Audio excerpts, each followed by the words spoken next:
सप्तऋषय सप्तर्षय सप्त च ऋषयश्चैति सप्तर्षय। पूर्वेशु कामशमी नाम का गांव है और सप्तऋषि एक रूढ़ संज्ञा है। 7 ऋषियों का समूह में एक रूढ़ संज्ञा थी। दिक संख्य संज्ञान सूत्र से आपने इसलिए बनाया था क्योंकि हम शायद पदकृत में चले गए थे। तेन यह न उत्तरा वृक्षा पंच ब्राह्मणा संज्ञा में एवं नियमार्थम सूत्रम तेन यह न उत्तरा वृक्षा पंच ब्राह्मणा। इसको हमने ले लिया था। इन पता नहीं सप्तऋषि बनाया कि नहीं बनाया। पूर्वेशु कामशमी तो बनाया था, इतना तो मेरे को याद है। पूर्व ऋषु कामशमी में गुण किया था। पूर्वेशु कामशमी नीचे ग्रहण में चले गया मैं, लेकिन वो रूप अभी बनाया नहीं था। अब ध्यान वही आ रहा है मेरे को, मैंने नहीं बनाया। पूर्वेशु कामशमी बना दिया था। उसके बाद हम पदकृति में चले गए। संज्ञायाम क्यों कहा उस विचार में चले गए।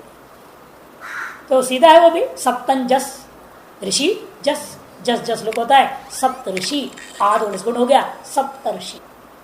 नकार का लोप पूर्वत होगा नर पे प्रातिपदिक से नकार का लोप होकर गुण हो गया सप्तर्षि सप्तर्षय। ये संज्ञा में रूढ़ होने से समास हो गया। और पंच ब्राह्मणा में संज्ञा रूढ़ नहीं था अथवा समास नहीं है। तद्धितार्थोत्तर पद समाहारे च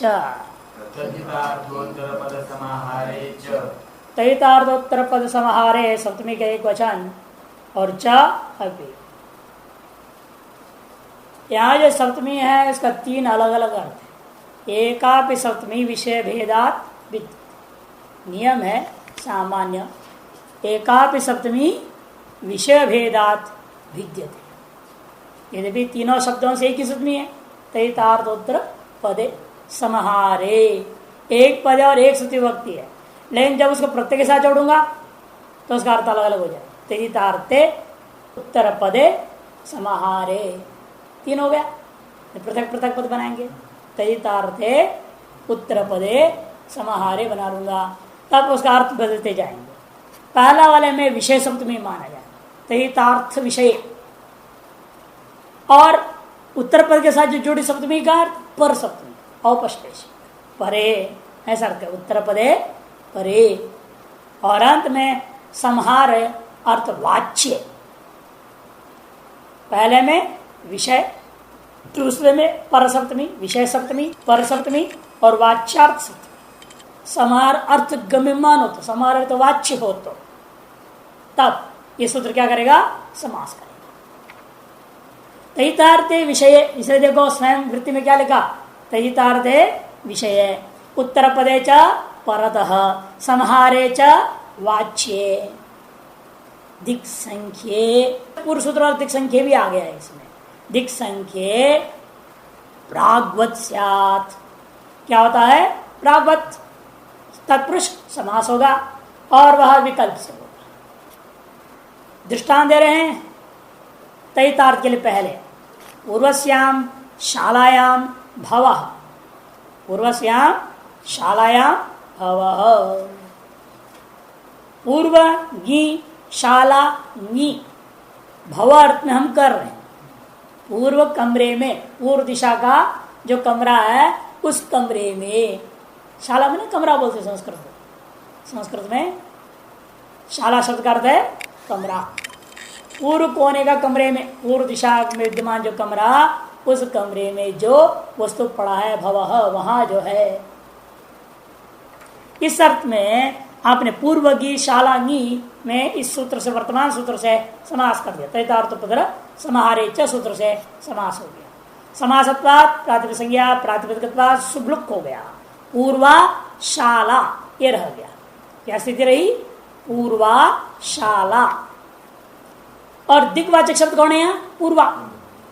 सूत्र में प्रथमांत कौन है पूर्व। दिक् संख्य जो पूर्व सूत्र से अनुवृत्ति आया प्रथम द्विवचन वो प्रथमांत ही समास शास्त्र विद्यमान प्रथमांत जो अनुवृत्ति से आया।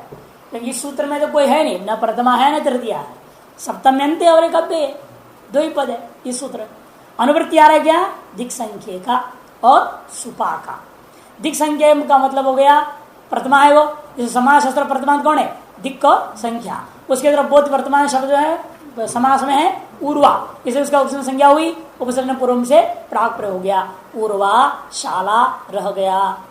इस स्थिति में वार्तिक लग रहा है सर्वनामनो वृत्ति मात्रे पुंबद भाव, सर्वनामनो वृत्ति मात्रे पुंबद भाव, सर्वनाम वाचक शब्दों से वृत्ति मात्र में पुंबद भाव हो जाता है।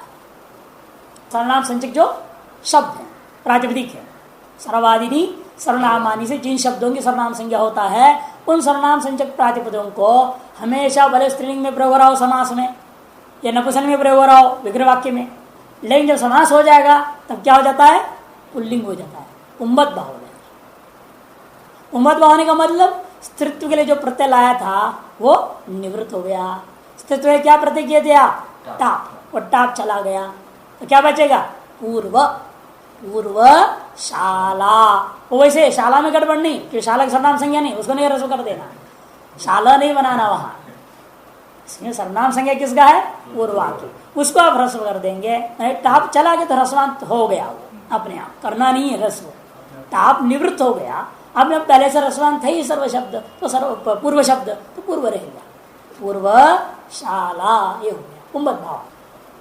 अब वृत्ति मात्र कह दी, ये भी ध्यान रखना, यद्यपि दृष्टांत समास का है लेकिन वृत्तिकार क्या, वार्तिकार क्या कहा, वृत्ति मात्र।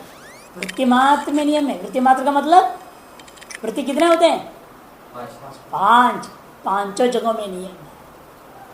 चाहे वो कृदंत बना रहे हैं आप, तेतांत में हो रहा हो, चाहे आप कर रहे हैं समास, चाहे एक शेष, चाहे सनाद्यंत।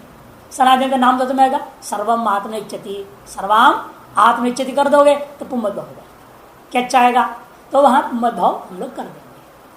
अच्छा, इसलिए पुंबद भाव हो गया तो पूर्वशाला ये रह गया। उस स्थिति में आपने कहा था तदितार्थ में कर रहे हैं, भवार्थ में, भवार्थ में क्या प्रत्यय कर रहे हो आप, उसके लिए अगला सूत्र आता है भवार्थ प्रत्यय करने के लिए दिक् पूर्व पदार्थ असंज्ञायाम यहाँ, दिक् पूर्व पदार्थ पंचमी का एक वचन, असंज्ञायाम सप्तमी का एक वचन, यहाँ प्रथमा का एक वचन। अस्मात् भवार्थे यहाँ स्यात् असंज्ञायाम, अस्मात् दिक् पूर्व पदार्थ दिग्वाचक पूर्व पद में हो, ऐसा जो कोई भी समास आदि कुछ भी कार्य हो उस स्थिति में क्या होगा, भवर्त में यहाँ अदंत, यहाँ में ओ भी है यहाँ, इसलिए विसर्ग सूत्र में भी यहाँ करके विसर्ग दिया प्रथमा के एक वचन, यहाँ स्यात् असंज्ञायाम, लेकिन समस्त पद के द्वारा संज्ञा विद्यमान न हो, समस्त पद के द्वारा संज्ञा विद्यमान न हो, मैंने किसी आदमी का, ऐसी गांव का, किसी देश का, किसी चीज का नाम नहीं होना चाहिए, संज्ञा तो है ना, रूढ़ ना हो, ऐसे शब्द बना रहे हो, ऐसा समस्त पद बनता हो तो यह प्रत्यय कर देना भवर्त में। इसलिए क्या हो गया, पूर्वशाला और भवर्त में आपने कर दिया, इसलिए यह प्रत्यय, यह प्रत्यय यकार की संज्ञा होगी चुटू अ बच, प्रत्येक आदिभूता चवर्गीय वर्ण है उसकी संज्ञा हो गया तो अ बच गया, पूर्वशाला अ। यहाँ क्या है, दिक्वाचक पूर्व पद में है दिक् पूर्व पदार्थ, और हमने पहले कहा था हमेशा उत्तर पद किसको कहते हैं, समास चर्मावयवे रूढ़ उत्तर पद, समास का चर्मावय कौन है, शाला, ये हो गया। और यह समास जो हम कर रहे हैं वो भवार्थ में कर रहे हैं, तहितार्थ में, तद्धित का तो कौन है, भवार्थ तहितार्थ, इस अर्थ में हम ये समास कर रहे हैं। समास में पूर्व शब्द पूर्व पद है, शाला शब्द उत्तर पद है, दिग्वाचक शब्द पूर्व पद में रहते हुए और समस्त पद के द्वारा जब संज्ञा विद्यमान न हो तो क्या कर रहे हैं, भावार्थ में यहाँ प्रत्यय का बचा पूर्वशाला धन अ, पूर्वशाला धन अ, और इस आगे पढ़ते हुए वृद्धि करने वाले सूत्र ला रहे हैं तदितेश्वचाम आदेहे, तदितेषु सप्तमी का बहुवचन है, अचाम षष्ठी का बहुवचन है, सप्तमी बहुवचन, षष्ठी बहुवचन और आधे है षष्ठी का एक वचन, 3 पदों वाला सूत्र है। तदितेशो सप्तमी का बहुवचन, अचाम षष्ठी का बहुवचन, आधे है षष्ठी का एक वचन। इति नीति चतुर्तेषु अचाम आधे रचो वृद्धि स्यात्, इत नित प्रत्यय के परते हुए, नित प्रत्यय हो या नित प्रत्यय हो। तो तदितेशु तद्धित प्रत्यय हो भी कैसा होना चाहिए? इतनित कृत संज्ञा वाला नहीं। ये अन्य कहीं नित उद्भाव कर दिया आपने शुभम को भी है, जैसे कि रसमुद्भव क्या करता है? नित उद्भाव कर देता है। ऐसे नित क्या को नहीं लेना, किंतु तद्धिताधिकार में विहित जो इतनित प्रत्यय का मतलब क्या? तद्धिताधिकारे विहितेशो इति निति प्रत्ययशो परेशो अचाम आदे रचो तादृश प्रत्यय कौन है? यहाँ पर यहाँ बचा है, उसके प्रत्यय में क्या होगा? अचाम आदे रचो। पूर्वशाला में आदेश कौन है? ऊ, उसको क्या होगा? वृद्धि स्यात्, वृद्धि होगा।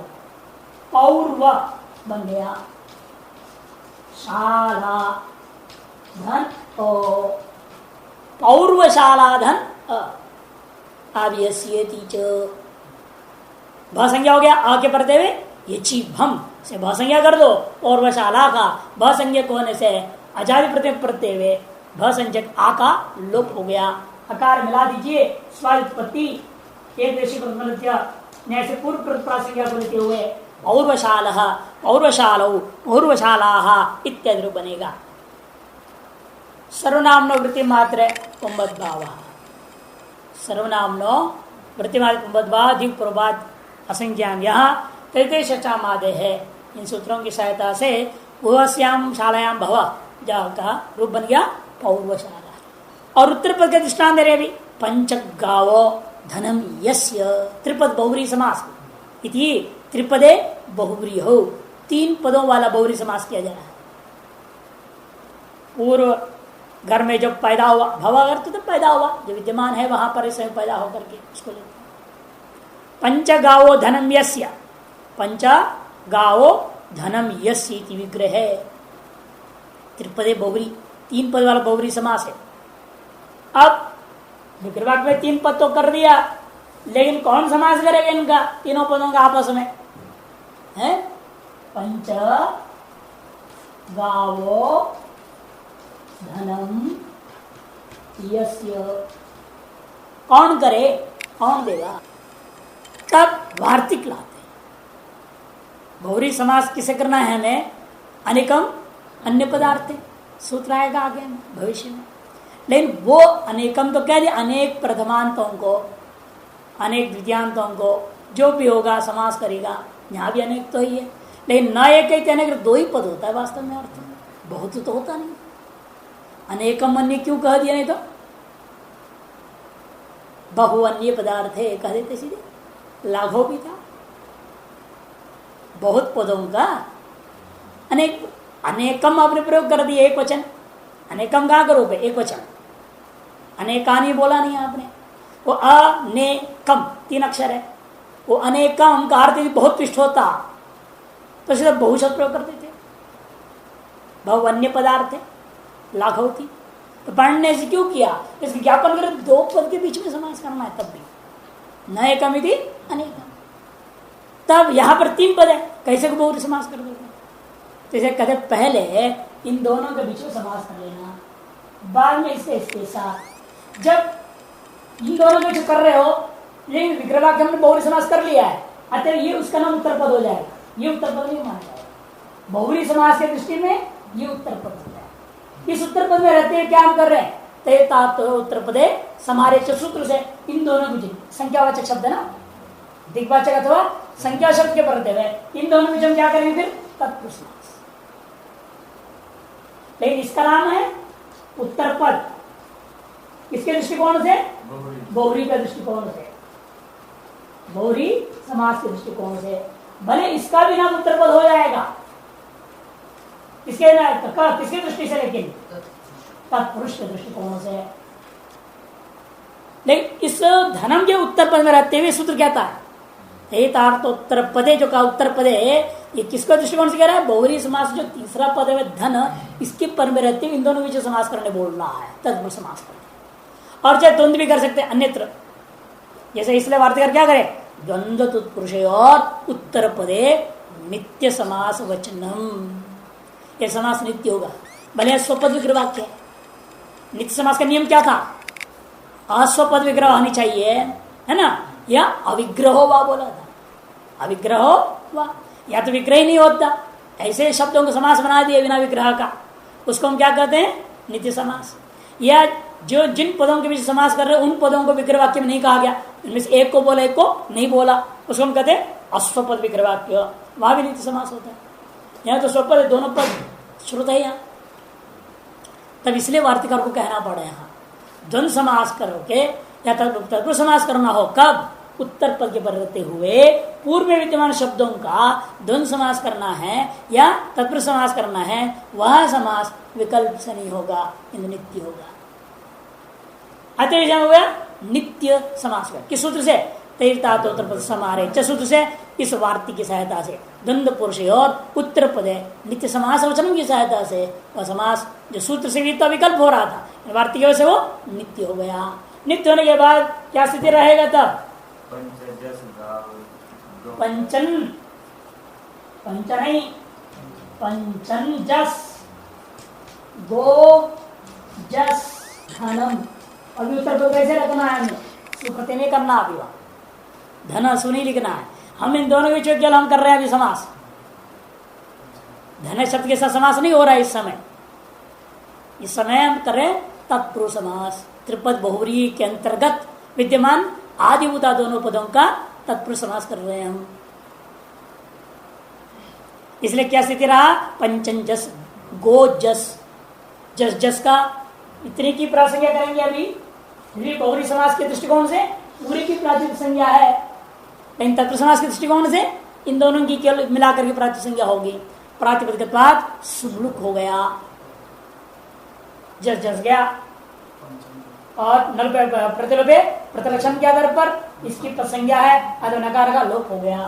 पंचगो धनम, पंचगो धनम, 5 गाय है धन जिसके, ऐसे आदमी को बता रहे हैं, बना रहे लोग शब्द।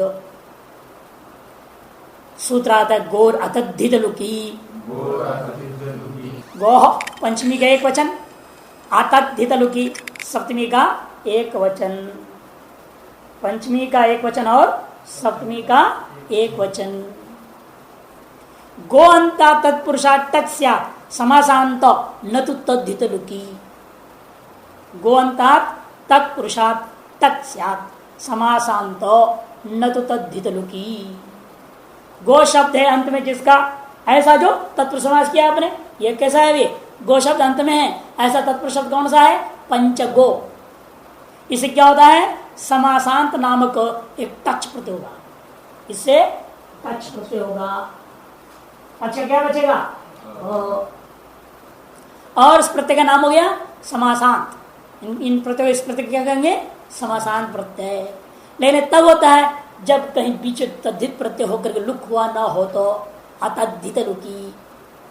माने यहाँ कहीं भी जो पद हैं, इन पदों का बीच जिनमें हमने समास किया वहां कोई तैतांत पद था ही नहीं हमारे यहाँ वर्तमान दृष्टांत, तो उसके लिए कह रहे हैं जहां ऐसा तैतांतों को लेकर आप समास कर रहे हो और तद्धित प्रत्यय लुक हो गया हो उस स्थिति में। अब यहाँ वो प्रसंग है नहीं, इसलिए अतद्धित लुकी का विषय ही है। आते टच का अ हो गया, एचो से अब आदेश करोगे पंचगव। अब उसको धन शब्द के साथ समास हो गया, किस सूत्र से?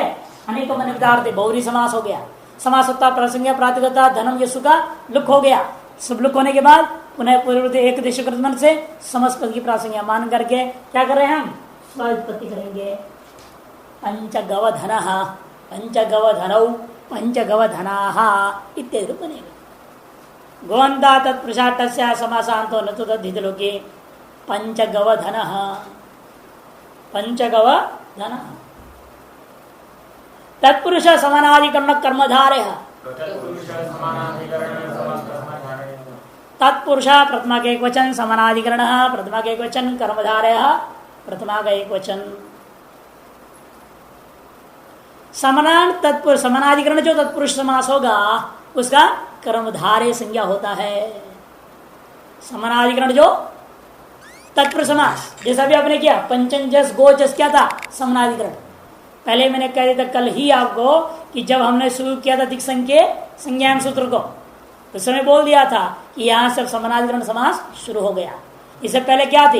एक द्वितीय, एक प्रथमांत, एक तृतीय, एक प्रथमांत, एक चतुर्थी, एक प्रथमांत, एक पंचमी, एक प्रथमांत, एक षष्ठी, एक प्रथमांत अथवा एक सप्तमी, एक प्रथमांत तत्पुरुषों को आपने देखा था, है ना। कृष्णम श्रुतः शंकुलया खंड, खंड प्रथमांत है, ये तृतीयांत। कृष्णम द्वितीय था, श्रद्धा प्रथमांत था, है ना। यूपाय चतुर्थी, दारु प्रथमा, है कि नहीं। चोरात भयम पंचमी और प्रथमा, राज्य पुरुष षष्ठी और प्रथमा, ये तो देखा था आपने। और अक्षेशु शौंड, अक्षेशु सप्तमी, शौंड प्रथमा, वो सब व्यधिकरण तत्पुरुष समास था। और अब इसके बाद शुरुआत एक संज्ञाया, वहां पर समनाधिकरण समास शुरू हो चुका है। और जहां समनाधिकरण समास हो, उन समनाधिकरण समास तत्पुरुष समास हो, तो उसका नाम क्या पड़ेगा? कर्मधारय। जो समानाधिकरण तत्पुरुष समास है उसका नाम क्या हो गया? समानाधिकरण का अर्थ क्या लेना है यहाँ पर? समान विभक्तिगतम, समान अर्थगतम नहीं। पहले आपने समानाधिकरण शब्द का अर्थ एक जगह लिया, समानार्थकत्व कहां लिया? युष्मद्विपदे समानाधिकरण स्थानीय मध्यमा सूत्र, युष्मद्विपदे समानाधिकरण स्थानीय मध्यमा, इस सूत्र में समानाधिकरण का क्या अर्थ किया था? समान अर्थकत्व, समानाधिकरण। और अब क्या ले रहे हो? समान विभक्तिकत्व। यही दो अर्थ हमेशा ली जाती है व्याकरण में, समान अर्थकत्व अथवा समान विभक्तिकत्व, जो है समानाधिकरणत्व। तो इसलिए कहते हैं कि भाई देखो, समानाधिकरण समास में आपने द्वितीय समास पहले पढ़ लिया, उसका नाम कर्मधारय नहीं था, इसलिए सूत्र वहां नहीं दिया। अब संख्यावाचक हो तो उसके लिए सूत्र ला रहे, संख्या पूर्वो द्विगुहु, संख्या पूर्वो द्विगुहु। वहां दृष्टांत दिया था, सप्त ऋषय बनाया था आपने, सप्त ऋषय पूर्वेशु कामशमी बनाया था। और वो संख्या पूर्व द्विगु सूत्र ला रहे उसके लिए, संख्या पूर्वो द्विगुहु, संख्या पूर्वा प्रथमा का एक वचन, द्विगुहु प्रथमा का एक वचन। तैतार्थ इत्यत्रुक्तः त्रिविधा संख्या पूर्व द्विगु संज्ञा, तैतार्थ इत्यत्रुक्तः त्रिविधा, तैतार्थ समाहारे च, इस सूत्र में जो विहित है तीनों प्रकार का समास यदि संख्या पूर्व किया जाए तो उसका नाम द्विगु समास पड़ जाए। संख्या पूर्व को तो द्विगु समास, इसलिए इसको वहां नहीं दिया उन्होंने पहले, क्योंकि हमने जो पहले सप्तर्षय बनाया है किस सूत्र से बनाया? दिक्संख्य के संज्ञान से किया, तैतार्थ समाहारे च सूत्र से नहीं किया। लेकिन ये कब करते द्विगु संज्ञा? जब तैतार्थ समाहारे च सूत्र से समास हो, संज्ञा पूर्व में हो, तब ये सूत्र द्विगु संज्ञा करता है। अतएव दिक्संख्य संज्ञान सूत्र से जो संख्या पूर्व में रहते हुए आपने समास किया, कौन सा? सप्तर्षय दृष्टांत, जिसका नाम द्विगु समास नहीं है, भले संज्ञा पूर्व है लेकिन वो द्विगु नहीं कहा जाएगा। जब तैतार्थ समाहारे च सूत्र से करोगे तभी उसका नाम द्विगु पड़ता है, ये ध्यान में रखने का। इसे तैतार्थ त्रिविधा संज्ञा पूर्व द्विगु संज्ञा, द्विगुरेक वचनम, द्विगु प्रथमा गया एक वचन है, और एक वचनम भी प्रथमा का एक वचन, द्विगु एक वचन। दिग्वर्त समाहार एकवत स्यात्। अभी दृष्टांत आएगा, बाद में लगेगा तब समझ में आएगी, सूत्रों को समझ लेना। द्विगु एक वचन, दिग्वर्त समाहार एकवत स्यात्। द्विगु समास आपने तीन का किया ना, तैतार्थ में द्विगु समास बोला आपने, उत्तर पद में भी द्विगु समास होता है, और समाहार में किया गया समास भी द्विगु समास होता है। लेकिन अब ये जो सूत्र लग रहा है उसके लिए जिसको समाहार अर्थ में किया हुआ द्विगु हो, तो द्विगु का अर्थ यदि समाहार है तो वह प्रातिपदिक नित्य एक वचनांत हो जाएगा। एक वचन मैंने एक वचन वत्स्या, एक वचन वाला हो जाएगा। द्विगु समास का अर्थ यदि समारोह तो वह प्रातिपदिक से एक वचन का ही रूप चलेगा, द्विवचन बहुवचन का रूप नहीं चलेगा। और वह एक वचन में कहाँ चलेगा? पुल्लिंग स्त्रीलिंग नपुंसकलिंग तीनों लिंगों में? कहते नहीं, स नपुंसकम, स प्रथमा के एक वचन, नपुंसकम भी प्रथमा के एक वचन है। समाहार द्विगुर द्वंद्वश्च नपुंसकम स्यात्। समाहार अर्थ में किया गया द्विगु समास हो, और यहाँ तक कह दिया समाहार अर्थ में किया गया द्वंद्व समास हो, तो जो आगे में करेंगे द्वंद्व समास, चार थे, द्वंद्व से द्वंद्व समास होगा, वह दो अर्थों में करेगा, इतरेत्रीय और समाहार अर्थ में। इतरेत्रीय अर्थ में द्वंद्व समास होता है, समाहार अर्थ में भी द्वंद्व समास होता है। और समाहार कर द्वंद्व समास किसने ले लिया? का समानार्थ में किया गया द्विगु समास और समानार्थ में किया गया द्वंद्व समास, अर्थात इतरेतरे के अर्थ में किया द्वंद्व समास को नहीं लेना, समानार्थ में किया वही द्वंद्व समास से ये क्या करेगा, कहता है वह प्रातिपदिक हमेशा नपुंसकलिंग रूप में चलेगा, नपुंसकम स्यात्। दृष्टांत देखिए, पंचानाम गवाम समाहारः, 5 गायों का समुदाय, एक समुदाय होकर 5 गाय बैठे हुए, पंचानाम गवाम समाहारः, पंचन आम गो आम, पंचन आम गो आम, पंचन आम गो आम। इस स्थिति में समाहारार्थ में आपने क्या किया, तैरता समाहारे च सूत्र से समास हो गया, समासत्वात् प्रातिक संज्ञा, प्रातिक शुभलोक और दिग्ग अथवा संख्या वाले शब्द सूत्र में क्या, समास शास्त्र में प्रतिमान कौन है, दिक् संख्य, तत्बोधिया कौन है, संख्यावाचक पंचन आम, इसका हो गया इसलिए उपसर्जन संज्ञा, उपसर्जन पूर्व से प्राक प्रयोग, तो पंचन नाम गो आम रह गया, प्रातिपदिक शुभलोक कर दो पंचन गो, प्रतिलक्षण के आधार पर पंच की पद संज्ञा, पदांत जनल प्रातिपदिक संकार का लोप हो गया, पंच गो हो गया, पंच गो, पंच गो, पंच गो शब्द हो गया, पंचानाम गवाम समाहारः। यहां आप समासान टच प्रत्यय सूत्र आपको अभी दिया नहीं है, वही सूत्र से करना है, गो रहते जो पढ़ चुके हैं वो, यहाँ नहीं पहले पढ़े हैं ना, उसी से होगा। गोअंता तत्पुरुषात् उसने केवल कहा है ना, वो तो ये नहीं कहा उत्तर पद के पर कुछ नहीं कहा, इसलिए चलेगा। गोअंता तत्पुरुषात् तत्स्य समासांतो न तो तद्धितलुकी, उसी तुझसे क्या हो गया, टच हो गया, टच का अ बच गया, ये चैवायावह पंचगव। अब इसमें लगाओ संख्या पूर्व द्विगु, इसकी संख्या पूर्व द्विगु संज्ञा है, द्विगु संज्ञा है क्योंकि इसने किया आपने समास तैरता समारे सूत्र से, अतः इसका द्विगु संज्ञा है। द्विगु संज्ञा से द्विगु एक वचनम, एक वचन का प्रत्यय आएगा और सनपुंसक से नपुंसकलिंग में ही चलेगा, अतः पंचगवम, पंचगवम, पंचगवेन, पंचगवाय, पंचगवात, गवाद, पंचगवस्य, पंचगवे, बस सभी विभक्तियों का केवल एक वचनांतर चलाना है, द्विवचन वचन का रूप नहीं चलेगा। अच्छा, पंचगवम कर्मधारय का एक विभाग है, द्विगु अलग नहीं है वो, पर संज्ञा पूर्व हो गया तो उसका नाम द्विगु रख दिया। और कर्मधारय भी क्या है, विशेषण विशेषण बहुलम, यहां भी विशेषण विशेष भाव है, समाहार अर्थ में हम ले रहे हैं, गो शब्द यहाँ विशेष है, संख्या विशेषण है, हम इसलिए विशेषण विशेषण बहुलम से प्राप्त कोई ऐसा अपवाद कर देंगे, वो तो सामान्य सूत्र हो गया, ये विशेष कर रहे हैं द्विगु संज्ञा करके उसका विशेष कार्य कर। द्विगु संज्ञा का लाभ क्या हुआ, नित्य एक वचनांत हो गया, नपुंसकलिंग हो गया, नहीं तो तीनों लिंगों में चलता, तीनों वचनों में चलता, अतएव उसको विशेष संज्ञा दिया गया है। विशेषणाम विशेषेण बहुलाम, विशेषणम प्रथमा का एक वचन, विशेषेण तृतीया का एक वचन, बहुलम प्रथमा का एक वचन, 3 पदों वाला सूत्र है। पंचादिया विशेषण प्रथमा एक वचन, विशेषेण तृतीय वचन और बहुलम प्रथमा का एक वचन। भेदकम भेद्येन समानाधिकरणेन बहुलम प्रागवत्स्या, भेदक शब्दों को भेद्य वाचक शब्दों के साथ, भेदक कौन विशेषण, भेद पैदा कर रहे ना, जैसे कमलम ये विशेषवाचक है, यदि भी कमल विशेषण वाचक हो जाता है, कमल पुष्पम कह दोगे तो पुष्प सामान्य हो गया, भेद्य कौन सा पुष्प, कमल पुष्प, तो भेदक हो गया। लेकिन जब कमलों में भेद करोगे तो कमल शब्द क्या हो जाएगा, विशेष। उसे कौन से कमल, नील कमल, लाल कमल होता है, रक्त कमल होता है, पीत कमल होता है, ब्रह्म कमल होता है, अलग अलग नाम है। तो इसलिए भेदक कौन हुआ, रंगवाचक शब्द। कहीं द्रव्यवाचक होता भी दोनों विशेषण भी हो सकता है, ये नहीं सोचना हमेशा रंगवाचक मैंने गुणवाचक या क्रियावाचक विशेषण होता है, ऐसी बात नहीं, द्रव्य भी विशेषण हो जाता है। दूसरे द्रव्य सामान्य वाचक के प्रति द्रव्य विशेषवाचक क्या हो जाएगा, विशेषण विशेष भाव।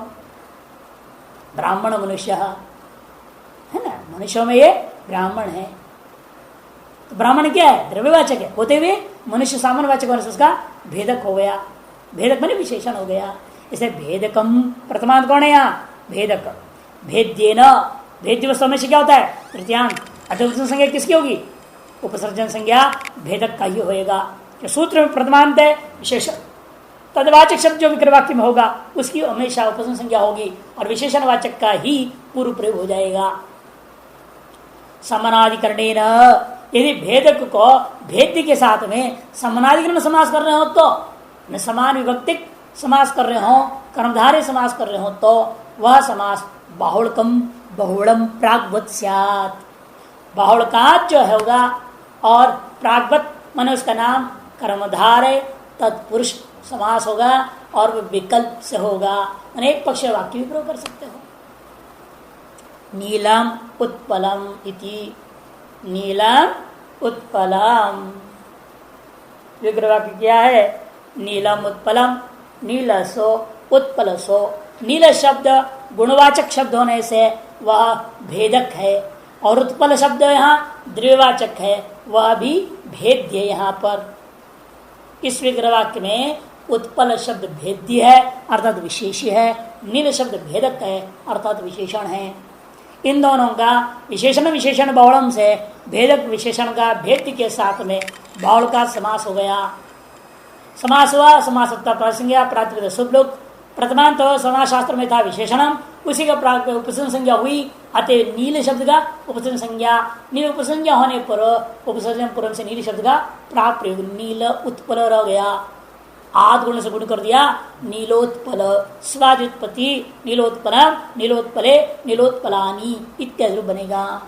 बहुल ग्रहणात् क्वचित नित्यम, बहुल ग्रहण करने से यह कहीं कहीं पर नित्य भी हमको करना पड़ेगा समास। यदि भी समास अधिकार पूरा वाह है, समर्थानाम प्रथमा द्वा, वाक अधिकार है सर्वत्र। और जब आपको निषेध करना है, नित्य करना है, तो सूत्र में क्या करते? विभाषा ले आएंगे, अन्य द्रश्याम लाएंगे, यहाँ भी बहुलम लाए ना, ज्ञापन करता है। इसका मतलब कहीं कहीं पर यह समास नित्य भी हो जाता है। बहुल ग्रहणात् क्वचित नित्यम, जैसे कृष्ण सर्प, कृष्णश्चौ सर्पश्च, काला होता हुआ यह सांप है अर्थात काले रंग वाला सांप है। अब यह कृष्ण सर्प नित्य समास है। आप कृष्ण असौ सर्प वाक्य प्रयोग नहीं कर सकते। नीलंच उत्पन्न वाक्य प्रयोग हो सकता है व्यवहार में भी, कि विकल्प है। विकल्प का मतलब क्या? विक्रय वाक्य को जैसा था वैसे प्रयोग भी कर सकता हूं, या समास करके लोप लापादि कर नीलोत्पलम भी प्रयोग कर सकता। नीलोत्पलम आनया, नीलंच असौ उत्पलंच आनया, ऐसा भी प्रयोग हो सकता है वाक्य। लेकिन यहां वाक्य प्रयोग नहीं हो सकता। किसमें? कृष्ण सर्प। ये सब प्रयोग के आधार पर निर्भर है। ये जो निर्णय होते हैं ये सब चीजें नित्य कहाँ करूं, नित्य कहाँ ना करूं, प्रयोगाधीन होकर व्यवहार। यदि किसी समास को आप देख रहे हो वाक्य रूप में अन्यत्र कहीं प्रयोग हुआ, विभिन्न विभक्त करते हुए विशेषण को अलग, विशेष को अलग करके भी पद प्रयोग हुआ है, दो पद में प्रयोग हुआ है, इसका मतलब वहां समास विकल्प से हुआ। और जिन शब्दों का आप देख रहे हैं कहीं भी पृथक प्रयोग ही नहीं हुआ, विशेषण विशेष का, तो समझना चाहिए उस पद में विशेषण विशेष का नित्य समास किया गया है। और कहीं पर का समास किया ही नहीं जाता। रामो क्वचित न जामदग्न्य, राम शब्द क्या है? विशेष है कि राम एक नहीं ना, अनेक राम है। बलराम को भी राम कहते हैं, भगवान कृष्ण का बड़ा भाई है कि नहीं। और दशरथ पुत्र राम को भी राम ही कहा जाता है। परशुराम का पुत्र, परशुराम जो जमदग्नि का पुत्र था, जमदग्नि महर्षि का जो पुत्र परशुराम, उनको भी राम कहा जाता है। तो राम इसलिए विशेषवाचक हो गया। कौन सा राम? दाशरथी राम है या जामदग्नि राम है या नहीं, या बलराम है? कौन सा राम है? इसलिए राम हो गए विशेषवाचक और जामदग्नि है विशेषणवाचक है। लेकिन यहां समास किया ही नहीं, राम और जामदग्नि प्रयोग हो गया। इस तरह से बहुलम ग्रहण की विशेषता यही है, यह समास जो होगा विशेषण विशेषण के साथ में वो कहीं पर होता है, कहीं पर नहीं होता है, कहीं पर नित्य होता है, कहीं पर विकल्प हो जाता है। जामदग्नि उपमानानि सामान्य वचनैहि, उपमानानि प्रथमा का बहुवचन, सामान्य वचनैहि तृतीया का बहुवचन, तृतीया का बहुवचन, सामान्य वचन ही तृतीया का बहुवचन। घन इव श्याम इति घनश्याम। उपमानानि सामान्य वचन ही, उपमान वाचक जो सुबंत होगा उसका समान धर्मवाचक सुबंत के साथ में समास होता है। समानस्य भावः इति सामान्यम, ऐसा अर्थ करना यहाँ पर। समानस्य भावः माने धर्मः इति सामान्यम। दो समान पदार्थों का जो धर्म उस फलितार्थ हुआ साधारण धर्म, कहने का मतलब साधारण धर्मवाचक शब्दों से के साथ में जो विशेष धर्म, विशेष धर्म कौन है?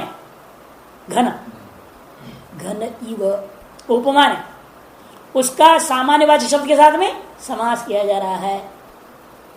श्याम शब्द का अर्थ काला होता है, लेकिन कैसा काला है ये?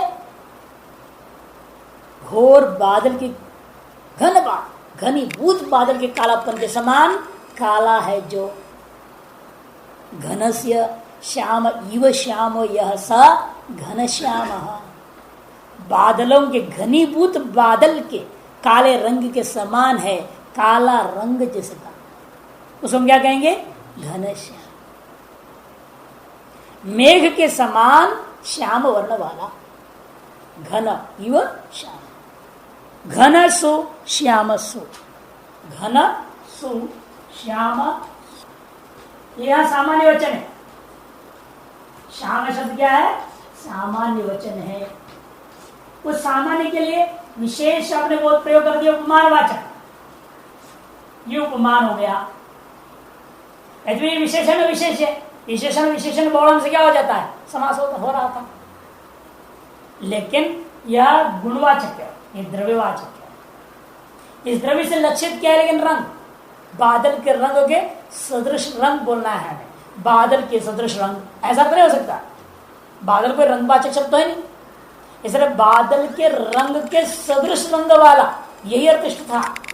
लेकिन प्रयोग क्या होता है? लेकिन घनश्याम से घन बादल के समान काला, अर्थ यही कहेंगे ना, बादल के समान काला। लेकिन बादल तो काला नहीं होता, बादल का रंग काला होता है। बादल तो जलमय पदार्थ है, जलीय द्रव्य। लेकिन जब जलीय बादल भी घनीभूत होता है तो क्या होता है? तब इसमें विद्यमान पार्थिव के कारण से घोर काला दिखाई देता है। असल बादल का रंग काला है, बादल काला नहीं है। लेकिन फिर भी आप प्रयोग क्या कर रहे हैं? बादल के समान काला। ये जो प्रयोग होता है, यह मान के कि घन शब्द स्वगत रंग को लेकर के उपमान वाचक बन गया। जैसे चंद्रमा के सदृश मुख कह देते हो आप, लेकिन चंद्रमा के सदृश कैसे हो सकता है? लेकिन चंद्रमागत धर्मों को लेकर भी सादृश्य आप लेते हैं। सादृश्य इसलिए क्या होता है? हमेशा तद भिन्न सती तदगत भूयो धर्मवत्तम, भूयो धर्म होना चाहिए। इसलिए हमेशा हम वस्तु को भले सादृश्य के लिए शब्द प्रयोग कर रहा हूं, लेकिन तात्पर्य से क्या होता है? हमेशा वस्तुगत धर्म को लेना, उसको लेकर के सादृश्य देखिए। प्रयोग होता है चंद्र शब्द, चंद्रगत गुणों वाचक शब्द समास नहीं हुआ। चंद्रमुखा, मुख शब्द दिख रहा है और चंद्र शब्द दिखता है समास में, इसलिए घन और श्याम दिखेगा। लेकिन हमें लेना है घन में विद्यमान जो रंग, उसी की सादृश्यता लेना है। अतएव घन शब्द क्या हो गया? उसके रंग को आधारित करके हम श्याम में सादृश्य घटा रहा हूं, अति उपमान वाचक हो गया। और ये उपमान वाचक होता हुआ विशेषण भी है, क्योंकि अन्य काले रंगों को निषेध कर दिया। कोयले का काला रंग नहीं, तात्पर्य हुआ ना, कोयले का काला रंग नहीं है नहीं। कौवे का काला रंग नहीं है, कौवा भी काला होता है। तो इसलिए काक श्याम नहीं बोल रहा हूं मैं, अंगार के श्याम नहीं बोल रहा हूं, किंतु हम बोल रहे घन श्याम। अर्थात घन क्या हुआ? श्याम शब्द सामान्य हो गया कि नहीं हो गया?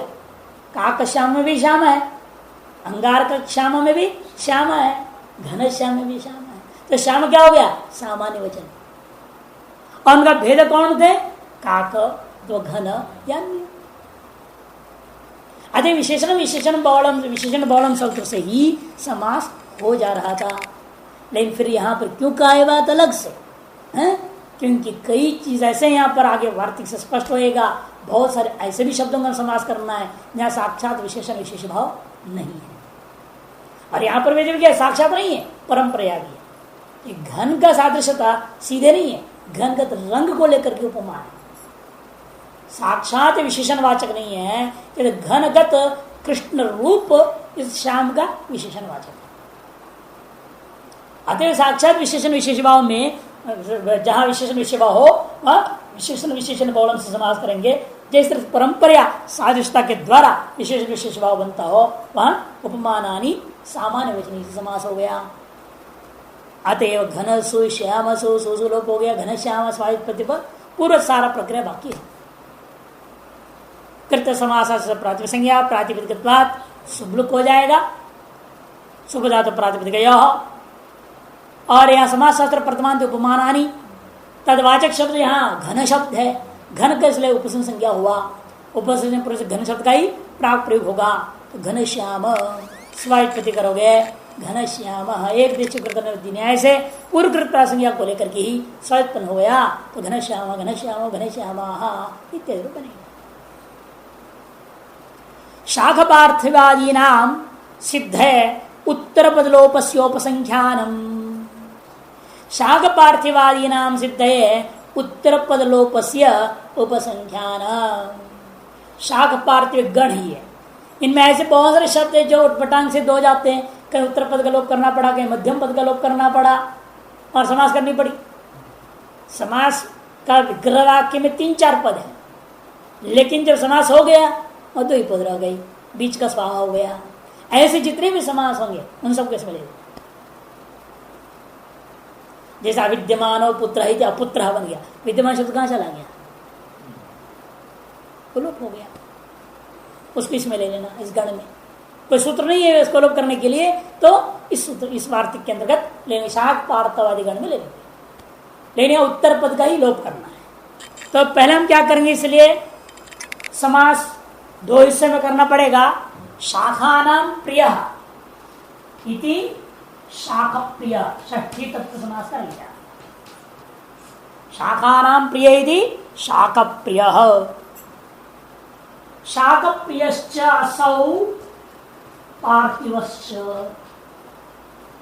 शाख प्रियश्च असौ पार्थिवश्च, ये बनेगा। जो शाख प्रिय है वही राजा है, पार्थिव कहते राजा को, पृथ्वी का राजा। शाक को पसंद करने वाला राजा, यानी साग सब्जियों को पसंद करने वाला राजा।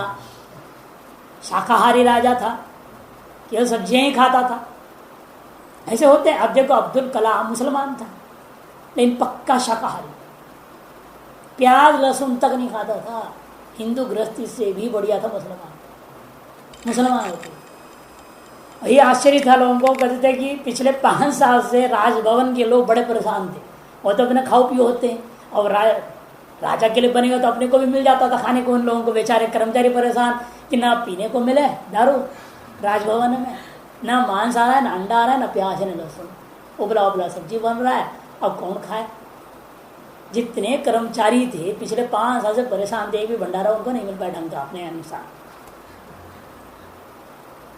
या जो भी मेहमान को भोजन भी देता था ना, उनको भी वो वही बनवाता था। नहीं हमारे यहाँ तो यही बनेगा, चाहे तुम अमेरिका से आए हो, चाहे कहीं का बड़ा अधिकारी हो, यही मिलेगा भोज में। राज भोज में भी सात्विक आहारी बनते थे। और अब जो बनी है राष्ट्रपति, वो भी शाकाहारी। अंडा मांस प्याज लहसुन तो खाती, लेकिन अंडा मांस मछली नहीं खाती। अब थोड़ा राहत तो मिल गया कर्मचारियों को, तो प्याज लहसुन तो चलेगी। तो शाख पार्थिव कलामवत नहीं शाख प्रिय पार्थिव यदि शाख पार्थिव। यहां पर क्या था, जब पहले आपने छठी तरफ समास किया तो समास में प्रिय शब्द क्या है, उत्तर पद है ना। षष्ठी तत्व समास जब किए थे उससे उत्तर पद कौन था, प्रिय। उस उत्तर पद का शाख पार्थिव शब्द बनाने में, शाख पार्थिव शब्द बनाने में प्रिय शब्द का आपने क्या कर दिया, लोप हो गया।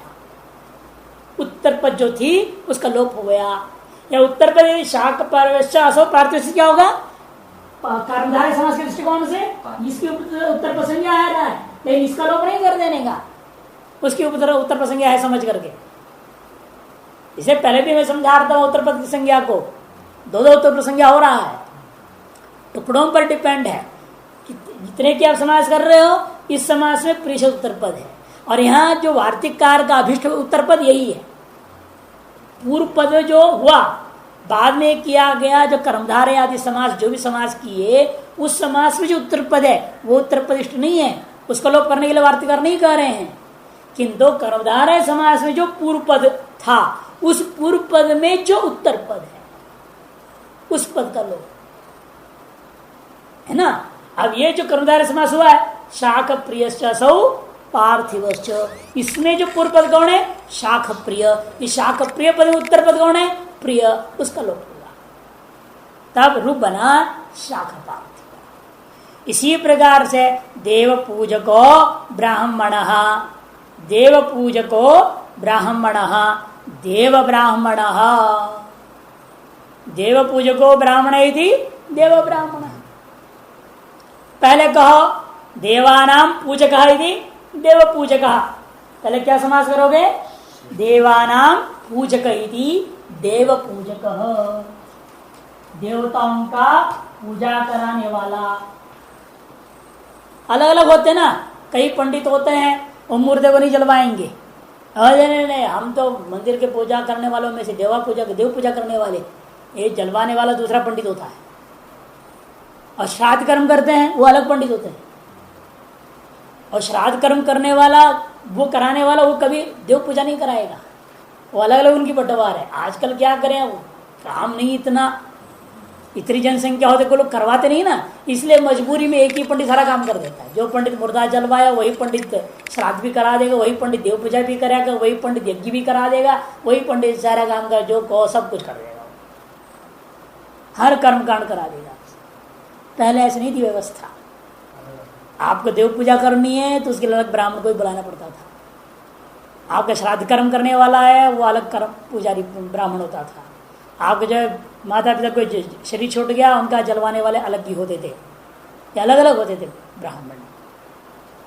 जो कुल पुरोहित होता था वही यज्ञ करवा सकता था, देव पूजा करवाने वाला भी यज्ञ करा भी कोई जरूरी नहीं, लेकिन कुल पुरोहित को सर्वाधिकार थे, तो इमरजेंसी में कोई भी कर्म करा सकते कुल पुरोहित।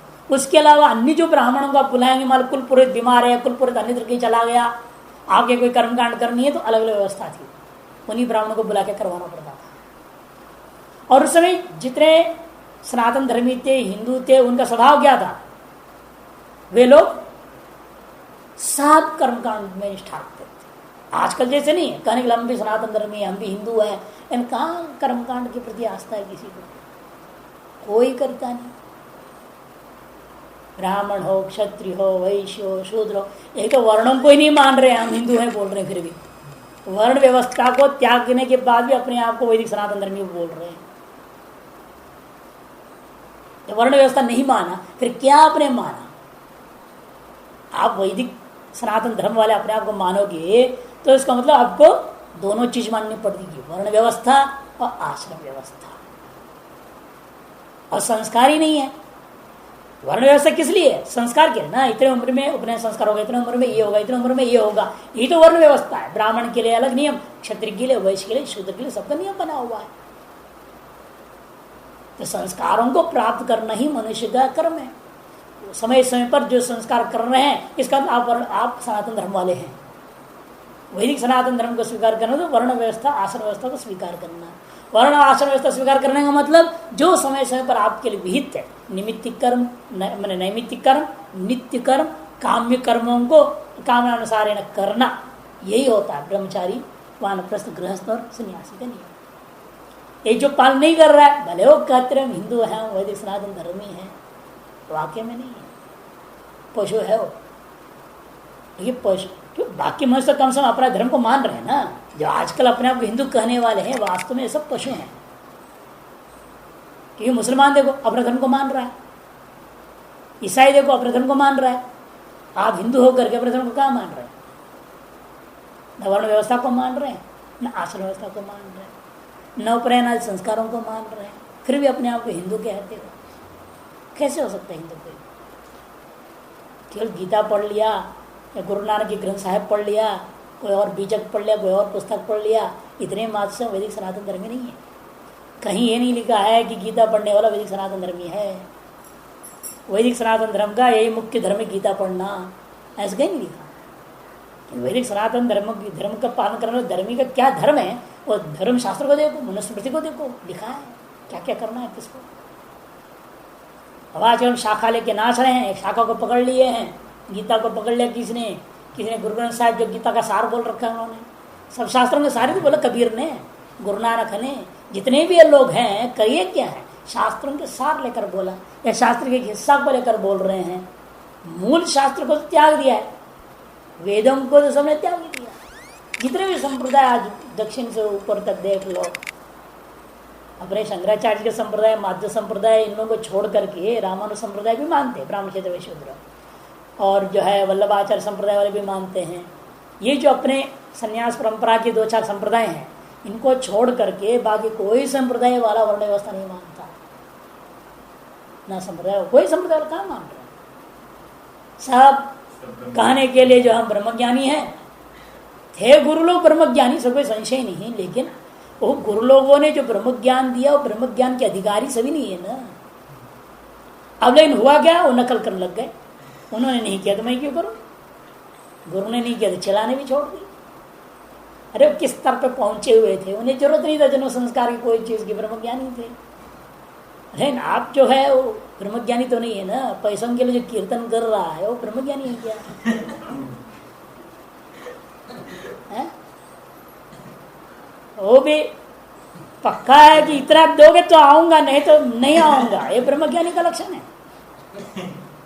तय करके जाते हैं दक्षिणा, उन्हें तो झगड़ा हुई, वहां कम हुआ तो झगड़ा हो जाता है, और ऊपर से वहां पर कहीं तो कीर्तनकार दारू भी मांग, हाँ पहले दक्षिणा दे दो, बाद में क्या पता कम कर दे। वहां इसे गाड़ी में बैठने से पहले कदे जमा कर दे पैसा, तब हम आएंगे। सभी ये तो कीर्तनकारों के, मुरारी बापू है, आसाराम बापू, जितने बापू सापू जितने भी सब देखिए सब 420 है, कोई साधु थोड़ी है। इतने लाख जमा कर दो, ट्रस्ट में बोलते हैं मैं एक पैसा नहीं लेता, और कहने के लिए कि मैं एक पैसा नहीं लेता, मुरारी बापू कहते हैं मैं तो लेता नहीं। और ट्रस्ट किसका, तुम्हारे बाप का है, ट्रस्ट किसका है, ट्रस्ट के मालिक तुम हो, उसे तुम्हारे रिश्तेदारों को भर रखे हो, इष्ट मित्रों को भर रखे हो, पैसा कहाँ जा रहा है, तुम्हारे पास ही तो जा रहा है, सीधे नहीं, घुमा के खाने वाली बात कर रहे। ये बड़ा आजकल आश्रमों में यही है। अरे हम कहाँ लेते, साधुओं के लिए हम ले रहे हैं, और साधुओं के लिए क्या सुविधा दे रहे हो भाई, अपने सारी सुविधा में रहते हैं। साधुओं के नाम पर तुम ले रहे हो पैसा, तो फिर साधुओं को सुविधा दो उस पैसे से। कितना पैसा है, घर से तो छोड़ो, यहाँ जो ले रहे हो साधुओं के नाम पे लेते हो, यदि रसीद काटते हो, नक्षत्र के नाम पर रसीद काट रहे हो, भंडारा के नाम पर रसीद काट रहे हो, तो खिलाओ उनको फिर।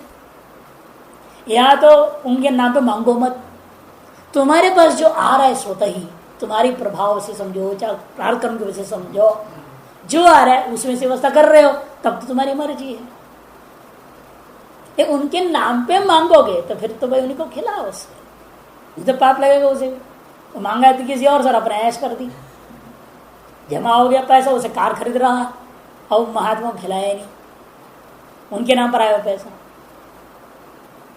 इसलिए अन्न क्षेत्र के नाम पे, भंडार के नाम पे पैसा लेना भी गलत है। यदि लो तो फिर उस हिसाब से खर्च कर दो उसको। ये नियत रहा नहीं ना, तो वैदिक सनातन धर्म कहने से थोड़ी हो जाता हम सनातन धर्म की जय हो, अधर्म का नाश हो, डालाओ मारते स्टेज पे बैठ करके, और खुद अधर्म कर रहे, इसलिए कहते हैं कि अधर्म का नाश हो, कि मैं जो पाप कर रहा हूँ उसका नाश हो, आप लोगों की कृपा से नाश हो, जनता की कृपा से साधु के पाप नाश हो, और क्या हो, इतने पाप कर रहे हैं साधु लोग। इसे ये सब चीजें होती है तो ध्यान देना पड़ता है कि भाई व्यवस्था के आधार पर, शास्त्रीय व्यवस्था जो चीज है उसका उल्लंघन नहीं किया जाता है।